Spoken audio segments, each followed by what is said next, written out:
Так, денежные средства номером 1000 сом, номером BG 47 17 480.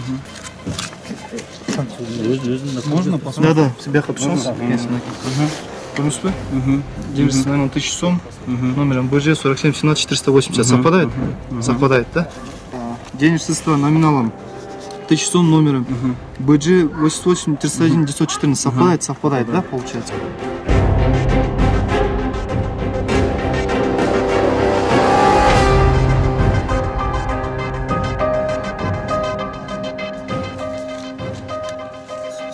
Совпадает.